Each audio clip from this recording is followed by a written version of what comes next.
Shalom, my friends. I'm Samuel of Nazareth, and today I'm going to tell you the story of God's faithfulness and deliverance in the life of one of our forefathers, Joseph. And he did this faithfulness and deliverance through bad intentions of people that God used for good. Now, are you familiar with a man named Joseph from Genesis? Good. He's important in the lives of our people. You know, the history of our people, the Hebrews and the Israelites. Now, he lived long ago, and he came from a very large family. Perhaps you do as well. He had 11 brothers. Can you imagine? Can you name any of them? It started with Reuben, and then Simeon, Levi, Judah, Issachar, Zebulun, Dan, Naphtali, Gad, Asher, and Benjamin. He also had a sister. Do you know her name? His sister's name was Dinah. And they were a family just like any other family. Do you always get along with your brothers and sisters? Probably not. And it was the same with Joseph and his family. His father, Jacob, his brothers, his sister. There were times when they didn't always get along, especially because Joseph received special treatment. He was the youngest, and his father loved him so much, and even decided to make him a coat made out of many different colors. What sort of colors do you think were in Joseph's coat? Beautiful colors, wonderful colors. I'm sure it was a magnificent coat. But Joseph's brothers were jealous and angry. They worked harder and more often than Joseph, and yet they didn't get a brightly colored coat from their father. And to make matters worse, Joseph started to have dreams. In fact, in one of his dreams, all of his family was bowing down to him. Joseph's brothers were jealous, and they were angry, and so they came up with a plan. One day when they were working far in the wilderness, far off with the sheep, they took Joseph and they stripped him of his robe and they pushed him in a pit. And they sold him away to the Midianites. They sold him as a slave down into the land of Egypt. And Joseph was worked as a slave.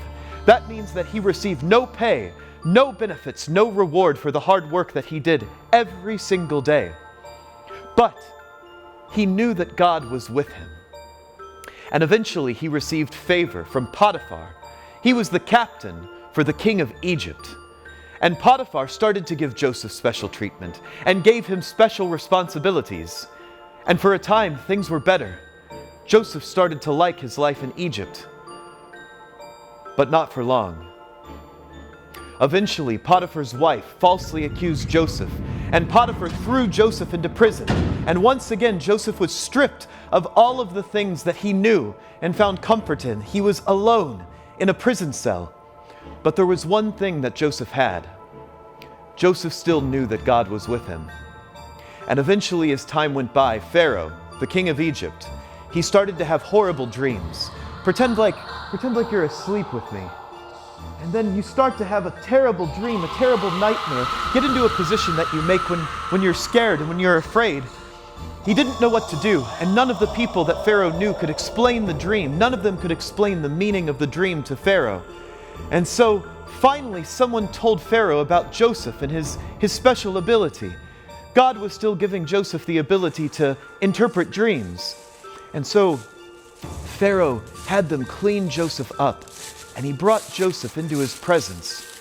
And he asked him if he could interpret the dream. Joseph told Pharaoh that it would actually be God that would provide the interpretation for the dream. And then he told him. He said that the dream meant that there would be a great famine in Egypt. Do you know the meaning of the word famine? It means that there's no food in the land. There's no food to eat. What's one of your favorite foods? Can you imagine going for years without that food? Now imagine going for years without any food at all. But Joseph prepared Egypt.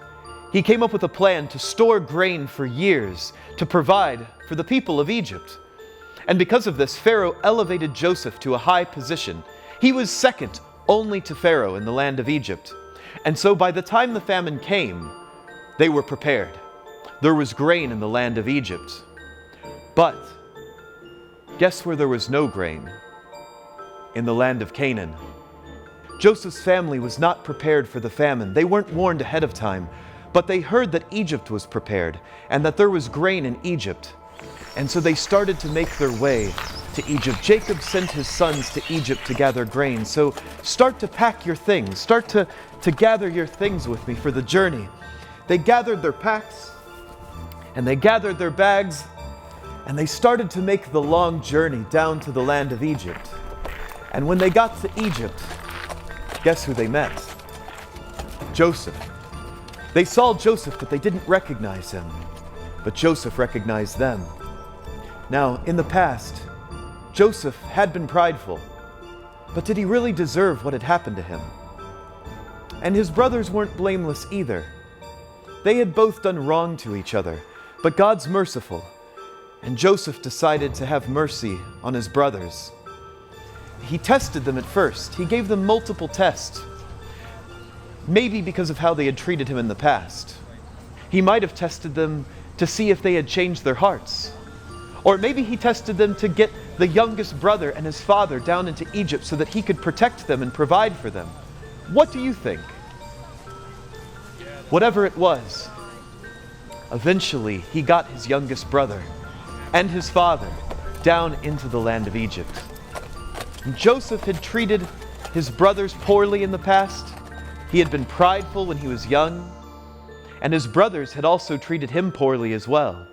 There was blame on both sides, but God is merciful, and Joseph decided to be merciful too. And he revealed his identity to his brothers, and he brought his family down into the land of Egypt and provided for them. And this is one of many stories that the Bible tells when God takes the bad intentions and the evil choices, the evil decisions and actions of people, and he uses it for good. And it's a story of the salvation, the deliverance, the faithfulness of God in the life of Joseph. My friends, thank you for joining me today, and I hope to see you soon.